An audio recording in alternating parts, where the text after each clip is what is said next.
मित्रांनो, नवग्रहामध्ये चंद्र हा एक महत्त्वाचा ग्रह मानला जातो. चंद्र हा स्वयंप्रकाशी ग्रह नाही आहे. रवीकडनं येणाऱ्या प्रकाशावरून तो प्रकाश परिवर्तन करतो. त्यामुळे चंद्राच्या प्रकाशामध्ये एक प्रकारची शीतलता असते. चंद्र हा कलाकाराने वाढत जातो. त्यामुळे पहिल्या दिवशी त्याची बारीक कोर असते आणि हळूहळू वाढत वाढत 15 दिवसानंतर तर तो पूर्ण चंद्र होतो. पूर्ण आकाश त्याचा भरतो. आता पौर्णिमा होती, त्या पौर्णिमेला चंद्र अत्यंत प्रकाशमान होतो. पौर्णिमा संपल्यानंतर परत तो चंद्र हा हळूहळू कमी होत जातो आणि मग अमावस्या येते 15 दिवसानंतर. त्या दिवशी तो आकाशात दिसत नाही. चंद्राचं वैशिष्ट्य असं आहे की चंद्र हा आमच्या नवग्रहामधला एक प्रधान ग्रह मानला गेलेला आहे. रवी हा राजा आहे, तर चंद्र हा प्रधान आहे. प्रधानाचं ऐकावं लागतं राजाला. त्यामुळे चंद्राला खूप महत्त्व आहे कुंडलीत. चंद्र हा मनाचा कारक आहे, मातेचा कारक आहे. मातेचा कारक असा की माता आई ही अत्यंत स्वभावाने शांत आणि प्रेमळ असते. चंद्र हा अत्यंत प्रेमळ ग्रह आहे. कुमाताला भवती असं आपल्या शास्त्रामध्ये म्हटलेलं आहे. मुलगा कसा जरी वागला तर आई कधीही त्या मुलावर रागवत नाही. त्यामुळे चंद्राची शीतलता ही त्या मातेसारखी असते. चंद्राच्या प्रकाशामध्ये समुद्राला ओहोटी येते, भरती येते. त्या चंद्राच्या प्रमाणाला सुद्धा एक प्रकारचं वेगळं महत्त्व प्राप्त होतं. मित्रांनो, चंद्र हा नुसताच मातेचा ग्रह नाही, हा पाण्याचा ग्रह आहे. पाण्यावर सुद्धा जास्त प्रभाव होतो. तळी आहेत, विहिरी आहेत, समुद्र आहे, नद्या आहेत. त्या नद्यांचा जो कारागृह आहे हा चंद्रच आहे. मनाचा कारागृह असल्यामुळे ज्यांच्या कुंडलीमध्ये चंद्र हा प्रभावी असतो, चांगल्या स्थितीमध्ये असतो, उच्च स्थितीमध्ये असतो, त्याच्यावर गुरुसारख्या शुक्रासारख्या ग्रहाचा स्वभाव प्रभाव असतो, ती मंडळी स्वभावाने अत्यंत शांत, मृदू आणि प्रेमळ असतात. चंद्र आणि गुरु यांची युती असते. त्या युतीला गजकर्ष योग नावाचा योग म्हणतात. हा गजकर्ष योग हा अत्यंत शुभयोग मानला जातो. चंद्र शुक्र कुंडलीमध्ये युती असेल तर ती व्यक्ती साधारणतः दिसायला अत्यंत उत्तम, आकर्षक आणि माही असते. जो बहुतेक कलावंताच्या कुंडलीमध्ये चंद्र शुक्र युती दिसून आलेली आहे असं माझं मत आहे. चंद्रमंगळ ही युती जी असते, ही युती सुद्धा माणसाच्या स्वभावामध्ये काही प्रकारचं तापटपणा निर्माण करते. मंगळ हा ग्रह तापट ग्रह आहे. चंद्र ज्या ग्रहाबरोबर जातो त्या ग्रहाचे काही गुणधर्म आत्मसात करतो. मंगळ हा जो आहे हा तापट ग्रह आहे, फार तामसिक ग्रह आहे. त्यामुळे चंद्रमंगळ जेव्हा कुंडलीमध्ये एकत्र येतात तेव्हा त्या व्यक्तीमध्ये एक प्रकारचा तापटपणा येतो आणि हट्टीपणा येतो. शनी हा ग्रह अत्यंत मंद ग्रह असल्यामुळे शनीच्या स्वभावामध्ये जो एक मंदपणा असतो तो मंदपणा चंद्रामध्ये येतो. चंद्रमंगळ जी युती कुंडलीमध्ये असेल ती ज्या स्थानामध्ये युती असेल त्या स्थानाचं नाहीतर थोडंफार नुकसान होऊ शकतं. कारण चंद्रमंगळ या युतीमुळे चंद्राचं महत्त्व कमी होतं आणि व्यक्ती काहीशी मंद स्वभावाची, आळशी स्वभावाची आणि निराशा व्यक्त करणारी असते असा अनुभव आलेला आहे. पंचम स्थानात जर चंद्र शनी युती असेल, पंचम स्थान हे विद्येचं स्थान आहे, त्या स्थानात जर चंद्र शनी युती असेल तर ती व्यक्ती थोडी अशी असते आणि अभ्यासाकडे त्या व्यक्तीचं दुर्लक्ष होतं. चंद्र शनी युती जर भाग्यामध्ये असेल त्या लोकांचा भाग्योदय सुद्धा उशिरा होतो आणि हळूहळू भाग्योदय होऊन मग या लोकांचा उत्कर्ष होतो. चंद्र हा मनाचा कारक आहे, तसा तो कलावंताचा पण कारक आहे. कवीचा कवी लोकांचा चंद्र फार आवडतो.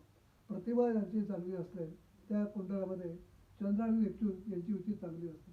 बऱ्याच मोठमोठ्या साहित्यिकांच्या कुंडलीमध्ये विशेषतः कुसुमाग्रज वगैरे किंवा रवींद्रनाथ टागोर यांच्या कुंडलीमध्ये चंद्र शुक्र, चंद्र नेपच्यून यांचे जे शुभयोग झालेले आहेत त्या शुभयोगामुळे यांच्या प्रतिभेला वेगळ्या प्रकारचं स्वरूप प्राप्त झालेलं आहे.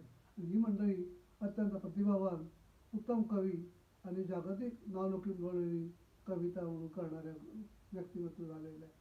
चंद्र हा मनाचा कारक असल्यामुळे चंद्र हा एक तुम्हाला झाडून देणारा आणि उत्साह देणारा ग्रह आहे.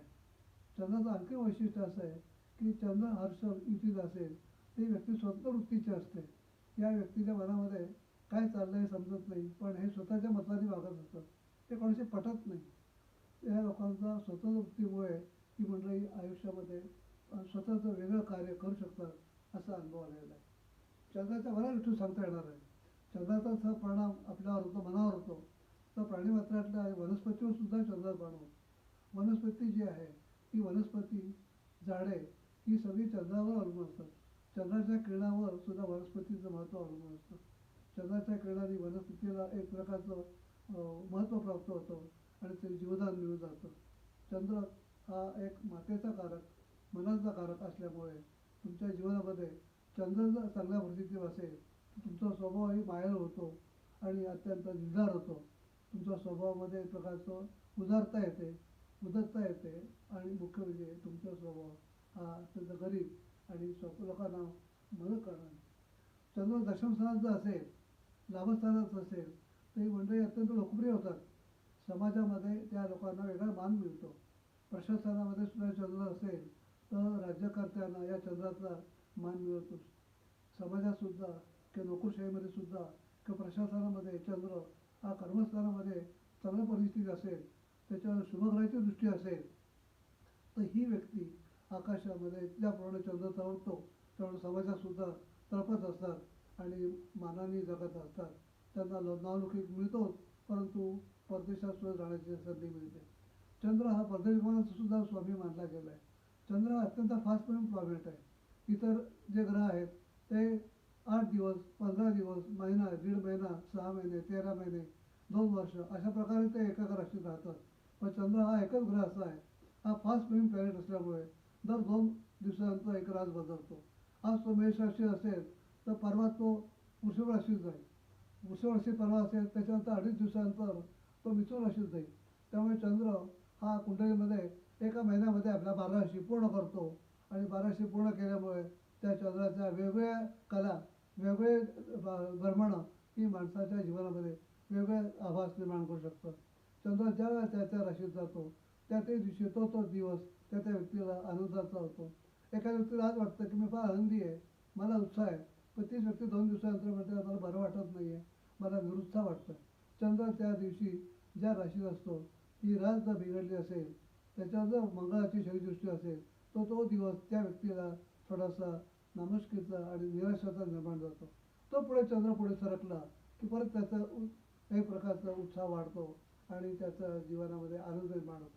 असा हा चंद्र जो ग्रह आहे हा मनाचा ग्रह असल्यामुळे मानसिक अस्वस्थता ठेवणारा, मनात उत्साह देणारा, निराशा देणारा आणि उत्साह देणारा अशा 2 त्याच्या पैलू असल्यामुळे तर कधी पांढरी बाजू पाहावी लागते, काळी बाजू पाहावी लागते. पण चंद्र हा अत्यंत शुभग्रह असल्यामुळे चंद्राच्या प्रकाशात आपल्याला शीतलता, पावित्र्य आणि चंचलता मिळते, ती आपल्याला अनुभवता येते. आपण त्या चंद्राच्या प्रकाशातून न्हाऊन निघूया.